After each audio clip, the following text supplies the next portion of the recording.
The screams echoing through the marble hallways of the Beverly Hills mansion were so intense that even the neighbors 3 blocks away could hear them. Khalil al-Rashid, a 52-year-old oil magnate worth $2.8 billion, stood in his luxurious living room watching his wife Layla throw crystal vases against the Italian marble walls. But what he didn't know was that outside, hidden behind the perfectly manicured bushes, a 19-year-old homeless girl named Destiny Williams was witnessing not just a marital fight, but the preparation for what would become an attempted murder that would change both their lives forever. Destiny had been sleeping in Roxbury Park for 3 months, ever since she lost her job and couldn't afford rent in Los Angeles. Every morning, she walked through the wealthy neighborhoods looking for odd jobs, carrying her few belongings in a worn backpack. That Tuesday morning, she was walking past the Al-Rashid mansion when she heard the shouting. What she saw through the large windows made her blood run cold. Khalil al-Rashid was everything Destiny had learned to fear and despise about wealthy people. Arrogant, dismissive, and completely disconnected from the reality of people like her. He had built his empire through oil investments and Middle Eastern connections, living in a bubble of privilege where people like Destiny simply didn't exist unless they were cleaning his floors or serving his food. "You're nothing but a cheating snake," Layla screamed in Arabic, throwing another vase. "I know about Sarah, about Jennifer, about all of them." Khalil remained cold and calculating. "If you know, then you also know there's nothing you can do about it. The prenup you signed guarantees you nothing if I file for divorce. You'll leave here with exactly what you came with, nothing." Layla al-Rashid, 45, had been born into poverty in Lebanon and had married Khalil 15 years earlier, believing she had found security and love. What she found instead was a man who saw her as just another possession, someone to display at social events and then ignore completely. Over the years, she had endured his infidelities and emotional abuse, but the final straw came when she discovered he was planning to divorce her for a 25-year-old model. "That's what you think," Layla replied, with a smile that made Khalil uncomfortable. "We'll see who has the last laugh." From her hiding spot behind the bushes, Destiny watched as the argument moved toward the garage.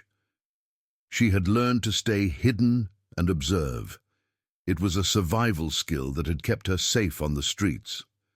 But what she saw next made her stomach turn. Layla waited for Khalil to go back into the house, then approached his black Mercedes AMG GT parked in the garage. She opened the hood and, with frightening precision, began cutting the brake lines with wire cutters she had hidden in her purse. Destiny knew exactly what she was seeing because her father, Marcus Williams, had been a mechanical engineer before. Dying in a similar suspicious accident 3 years earlier, he had taught her everything about cars, and she recognized the sabotage immediately. Layla wasn't just cutting the brake lines randomly. She was doing it strategically, in a way that would cause complete brake failure after a few miles of driving. The young woman found herself facing an impossible moral dilemma. Khalil al-Rashid represented everything she hated about the system that had failed her. He was the kind of man who wouldn't even look at her on the street, who would call security if he saw her near his property. But watching someone plan a murder, even of someone she despised, was something Destiny couldn't ignore. After Layla finished the sabotage and returned to the house, Destiny waited in the bushes for over an hour, trying to decide what to do. She could just walk away and let fate take its course. After all, what did she owe a man who represented the system that had left her homeless and invisible? But then she remembered her father's words. "Destiny, being poor doesn't mean being without character. Sometimes doing the right thing is the hardest thing in the world, but it's what separates us from animals." When Khalil finally emerged from the house, impeccably dressed in an Armani suit and heading toward his car, Destiny made her decision. She jumped out from behind the bushes and ran toward him, her worn sneakers slipping on the perfectly polished driveway. Sir, wait!" she shouted, her voice cracking with nervousness. "Don't drive that car!" Khalil stopped and looked at her with the same expression he would have given a cockroach that had crawled out of a drain. "Security!" he shouted toward the house. "There's a vagrant on my property." Before you judge Destiny's desperation, ask yourself, what would you do if you saw someone about to drive to their death? Would you risk everything to save someone who despises you? Drop courage in the comments if you think you'd have the bravery to do what Destiny did. And don't forget to subscribe to the channel for more incredible stories like this one. "Please, sir," Destiny pleaded, standing between Khalil and his car. "Your wife cut the brake lines. If you drive that car, you're going to die." Khalil looked at her as if she was speaking in an alien language. "What did you say?" "Your wife, Layla. She cut the brake lines of your Mercedes. I saw her do it after you two fought about the divorce and the other women." Khalil's expression changed from disgust to confusion. How could this homeless girl know about his private conversations? The argument about the divorce had happened inside the house, with all windows and doors closed. "You're crazy," he said, but his voice carried less conviction than before. "Get out of here before I call the police." Destiny knew she had only seconds before security arrived. She decided to take the biggest risk of her life. She told him things only someone who had really witnessed the fight would know. She threw the crystal vases against the wall. She screamed at you in Arabic about Sarah and Jennifer. She said you told her the prenup would leave her with nothing. And then she said, "We'll see who has the last laugh." That's when she went to the garage and cut the brake lines with wire cutters from her purse. The silence that followed was deafening. Khalil stared at Destiny as if seeing her for the first time. There was no way this girl could know those details unless she had really been there. The fight had been private. The names of his mistresses were secrets only he and Layla knew. "Who are you?" he asked, his voice now carrying a note of concern rather than contempt. "I'm nobody," Destiny replied simply. "Just someone who knows what's sabotaged. Brake lines look like because my father died in an accident just like this 3 years ago." Khalil felt a chill run down his spine. For the first time in years, he was face to face with his own mortality, and the messenger was someone he would normally never even notice. Security guards arrived at that moment, ready to remove Destiny from the property. But Khalil raised his hand, stopping them. "Wait," he said. "Let me check something first." What Khalil didn't know was that Destiny Williams wasn't just any homeless girl. Before losing everything, she had been one of the best mechanical engineering students at UCLA, following in her father's footsteps. Her knowledge of cars wasn't accidental. It was the result of years of training and a natural talent inherited from a man who had been one of the most respected engineers in Los Angeles before his suspicious death. Khalil opened the hood of his Mercedes with trembling hands. What he saw there made his blood freeze. The brake lines had been cut with surgical precision, exactly as Destiny had described. It wasn't random vandalism, it was professional sabotage designed to cause fatal brake failure after a few miles of driving. "You're right," he whispered, staring at the damage. "She really tried to kill me." Destiny approached slowly. "Sir, I know you don't know me, and you have no reason to trust me, but this isn't the first time I've seen this kind of sabotage. My father, Marcus Williams, was investigating similar cases. When he died, he taught me to recognize the signs." Khalil looked at her with new eyes. This girl hadn't just saved his life. She had done so knowing he would probably treat her with contempt and disbelief. "Who is your father?" he asked. "Marcus Williams. He was a mechanical engineer who worked for several car companies investigating suspicious accidents. 3 years ago, he was getting close to exposing a network of murders disguised as accidents. When his own car was sabotaged, the police called it an accident, but I know someone killed him to shut him up." The pieces of a much bigger puzzle began to fall into place in Khalil's mind. 3 years ago, he had had business dealings with a car company that was being investigated for defective parts. If Destiny's father had been investigating those cases, what happened to you after your father died? Khalil asked, genuinely curious for the first time. Destiny lowered her head. I was in college, studying mechanical engineering like him. But when he died, I lost everything. No life insurance, no savings. The house was foreclosed, I couldn't pay for college, and I ended up on the streets. I've been homeless for 3 months looking for work, but nobody wants to hire a girl with no permanent address. Khalil felt something he hadn't experienced in years. Shame. Here was a brilliant young woman, probably more qualified than many, of his employees surviving on the streets while he worried about which of his 3 cars to drive each morning. And now? What happens now? He asked. Now you need to call the police and have your wife arrested for attempted murder. And you need to be very careful, because if she was desperate enough to try to kill you once, she might try again. As if summoned by their conversation, Layla appeared at the front door of the house, probably wondering why Khalil was taking so long to leave. When she saw him examining the car with a homeless girl beside him, her face went completely pale. Khalil, she shouted, trying to sound natural. What are you doing? Who is that girl? Khalil slowly closed the hood of the car and walked toward his wife. Layla, we need to talk. The confrontation that followed would be remembered by everyone present as one of the most intense and revealing moments they had ever witnessed. But what nobody expected was that the truth about to be revealed would go far beyond a simple attempted murder. When Khalil confronted Layla inside the house, with Destiny waiting outside under the watchful eye of security guards, the conversation quickly escalated from denial to confession to mutual destruction. You're paranoid, Khalil, Layla said, trying to maintain her composure.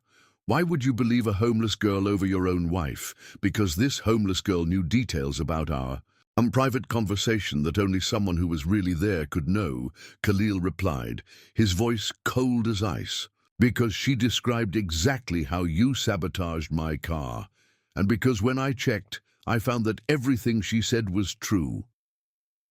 Layla's mask finally fell. The desperation and fury she had been hiding for years exploded like a dam bursting. Yes, she screamed.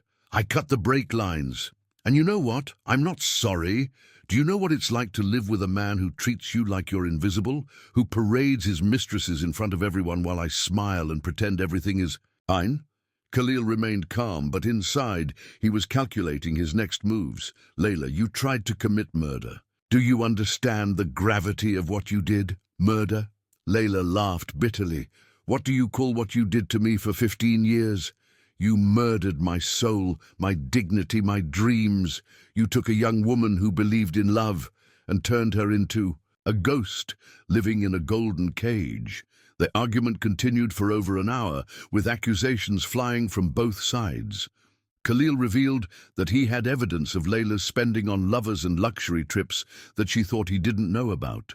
Layla, in turn, revealed that she knew about his corrupt business dealings, his tax evasion, and his connections to Middle Eastern regimes that used his oil money to finance conflicts. Outside, Destiny listened to fragments of the conversation. Through the partially open windows, beginning to understand that she had stumbled into something much bigger than a simple marital dispute. This was a war between 2 people who knew enough about each other to destroy each other completely. When the police finally arrived, called by Khalil himself, the scene was one of complete chaos.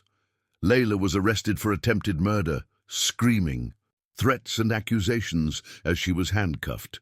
But before being put in the police car, she turned to Khalil with a smile that chilled everyone present. You think you won, Khalil? She said loudly, making sure everyone could hear.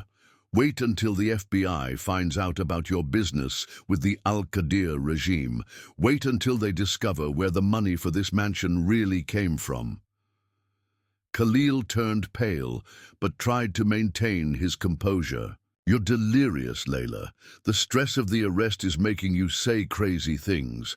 We'll see, she replied as she was put in the police car. We'll see who's crazy when they find the files I've been keeping for 5 years. Bank transfers, recorded. Conversations, photos of meetings. Everything is hidden in a safe place, and if something happens to me, everything goes to the authorities.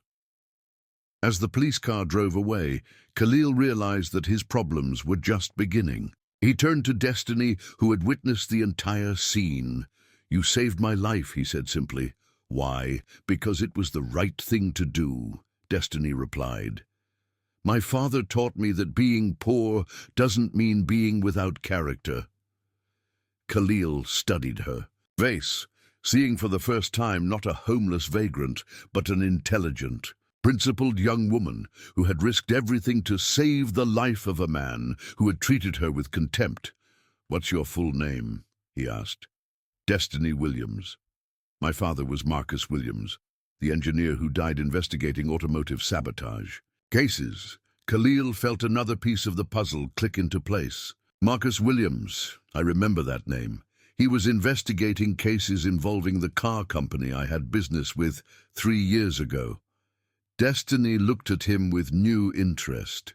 "You knew my father?" "Not personally, but I remember the case.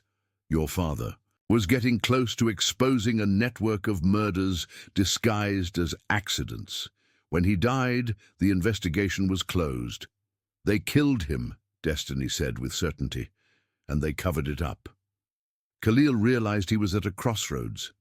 He could return to his old life, ignore what had happened, and hope Layla's threats were empty. Or he could do something completely different. "Destiny," he said slowly, "I owe you my life. But more than that, I owe you justice, not just for saving me, but for what happened to your father." "What do you mean? I have resources, connections, private investigators. If you want, I can reopen the investigation into your father's death. And in the meantime, I have a proposition for you." Destiny waited, not daring to hope. "I need someone I can trust, someone with integrity and mechanical knowledge to help me clean up my business. Someone who isn't part of my corrupt world but understands how it works. Would you be interested in a job?" For the first time in 3 months, Destiny Williams smiled with genuine hope. 6 months later, Destiny Williams walked through the halls of Al Rashid Industries, wearing a tailored suit and carrying engineering plans that would revolutionize the company's safety protocols. In 6 months, she had gone from homeless to chief security engineer, and her first project had been to implement systems that would prevent the kind of sabotage that had almost killed her boss. The investigation into Marcus Williams' death, financed by Khalil, had revealed a network of corruption involving car manufacturers, insurance companies, and even police officers. 5 people had been arrested, and Marcus Williams had been posthumously recognized as a hero who died fighting corporate corruption. Layla al-Rashid had been sentenced to 10 years in prison for attempted murder. Her threats about Khalil's corrupt business dealings had led to a federal investigation that forced him to pay millions in fines and restructure his entire company. But instead of destroying him, the experience had transformed him into a legitimate businessman focused on ethical practices. "Miss Williams," said David Chen, Khalil's former financial director, now serving as operations vice president, "the new safety protocols you developed are being adopted by companies across the country. You're becoming famous in the engineering world." Destiny smiled. "My father always said that the best way to honor the dead is to continue their work. I'm just finishing what he started." In his office, Khalil watched through the glass as Destiny explained technical concepts to a group of senior engineers who listened to her with respect and admiration. 6 months ago, those same men wouldn't have given her a second look on the street. "Mr. Al-Rashid," Patricia, his secretary, announced. "There's a call from the Marcus Williams Foundation. They want to discuss the scholarship program for disadvantaged young people studying engineering." Khalil smiled. Tell them Miss Williams will handle that personally. She's the president of the foundation now. That afternoon, during the monthly board meeting, Destiny presented the numbers that showed how ethical practices and social responsibility had actually increased the company's profits by 40%. Investing in integrity, she told the room full of executives, isn't just morally right. It's good business. One of the investors raised his hand. Miss Williams, don't you think it's risky to hire so many people from disadvantaged communities? Sir, Destiny replied with a smile that reminded Khalil of her father's determination. The biggest risk is ignoring 70% of the talent available just because it doesn't come in the package society expects. 6 months ago, I was homeless. Today, I'm leading the most profitable division of this company. Talent has no social class. After the meeting, Khalil and Destiny walked together through the company's gardens, a space that had been transformed into a memorial for Marcus Williams and other engineers who died fighting corruption. You know, Khalil said, I've been thinking about that morning when you saved my life. What would have happened if you had just walked away? I'd probably still be homeless, Destiny replied, and you'd be dead. Sometimes doing the right thing is the only thing that makes sense, even when it seems crazy at the time. Do you ever regret it? Khalil asked. Saving the life of a man who initially treated you with contempt? Destiny stopped walking and looked directly at him. Mr. Al-Rashid, you gave me the chance to honor my father's memory and transform his death into something meaningful.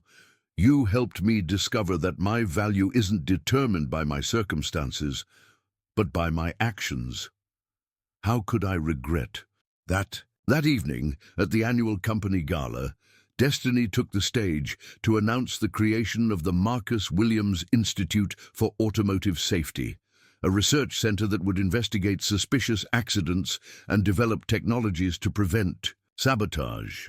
In the audience, representatives from major car manufacturers, government officials, and safety experts applauded the initiative that promised to save thousands of lives.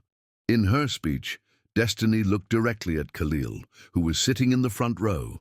A year ago, I was invisible to society. I was just another homeless person that people crossed the street to avoid. But someone saw beyond appearances and gave me a chance to prove my worth. Tonight, I want to challenge everyone here to look beyond their prejudices and see the potential that exists in every person, regardless of their circumstances. As the evening ended, Khalil reflected on the complete transformation his life had undergone. He had lost a corrupt wife, but gained an invaluable collaborator. He had been forced to give up illegal business practices, but had built a more solid and respected empire. He had been humbled by a homeless girl, but had learned the true meaning of character and integrity. Most importantly, he had learned that real wealth isn't in bank accounts or properties, but in the ability to recognize and nurture human potential wherever it's found. Destiny's story proves that courage and character can emerge from the most unexpected places and change lives in ways we never imagined. What do you think about judging people by appearances instead of actions? Have you ever been surprised by someone you initially underestimated? Share your thoughts in the comments below, and don't forget to subscribe to the channel for more incredible stories that show how one moment of courage can change everything. The next story will shock you even more. A story of redemption that will touch your heart and make you believe in the power of second chances.